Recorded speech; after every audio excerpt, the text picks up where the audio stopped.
السلام عليكم ورحمة الله وبركاته. في حلقتنا النهاردة إن شاء الله هنكمل مع بعضنا الحديث عن كيفية قراءة العلامات المرورية.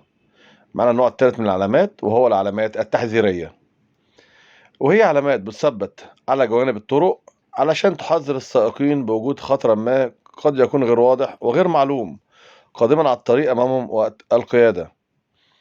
بالتالي يجب عليهم الالتزام واتخاذ الاحتياطات اللازمة لتفادي هذا الخطر ومنع وقوع الحادث. العلامات دي كلها بتبقى على شكل واحد، عبارة عن مثلث متساوي الأضلاع أحمر اللون، قاعدته نحو الأسفل ورأسه إلى الأعلى، مساحة بداخله بيضاء اللون، والرسم التحذيري باللون الأسود. وخلي بالك، غير معاقب على مخالفة هذه العلامات قانونا، ولكن تجاهل هذه العلامات وعدم الاهتمام بها قد يؤدي إلى ارتكاب الحوادث المرية المروعة ويعرض حياتك وحياة الآخرين للخطر. من أهم هذه العلامات: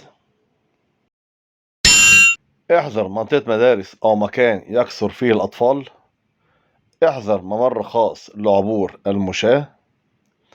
احذر أمامك طريق لعبور الدراجات الهوائية.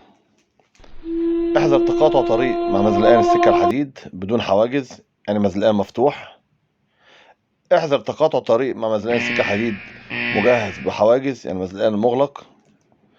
احذر أمامك منطقة صخور متساقطة، الكلام ده بيبقى في المناطق الجبلية. احذر خروج الحيوانات البرية أو السائبة. احذر أمامك إشارات مرور ضوئية. احذر طريق غير مستوي أو بيه مطب صناعي.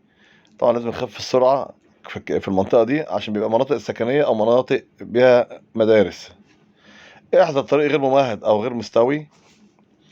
احذر طريق أمامك زلق أو أملس. احذر أمامك مرتفع حاد. احذر أمامك منحدر حاد. احذر أمامك طريق لمرور الخيول. احذر الطريق أمامك عبارة عن اتجاهين. احذر أمامك اختلاف وفرق في منسوب الطريق. احذر أمامك منحنى لليمين. احذر أمامك التقاء طريق فرعي من جهة اليسار. احذر أمامك طريق فرعي من جهة اليمين وجهة اليسار. احذر الطريق يضيق من ناحية اليمنى. احذر الطريق أمامك يضيق من الجهتين. احذر نهاية الطريق المزدوج.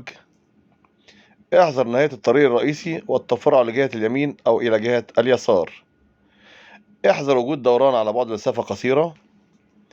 احذر أمامك منحنى متعرج أوله من جهة اليسار. احذر الطريق به إصلاحات أو أعمال صيانة. احذر أمامك إشارة لتحديد ارتفاع المركبات. احذر أمامك مدخل نفق. احذر أمامك منطقة شديدة الرياح. طبعا لازم نتجنب الأتربة عشان نمنع وقوع الحادث. احذر طريق مجاور لمطار أو مركز طيران. افسح الطريق أو إعطاء الأفضلية لسيارات الطريق اللي جاية في الطريق الرئيسي أو العمومي. احذر أخطار متنوعة، يكون في مرتفعات أو منحنيات.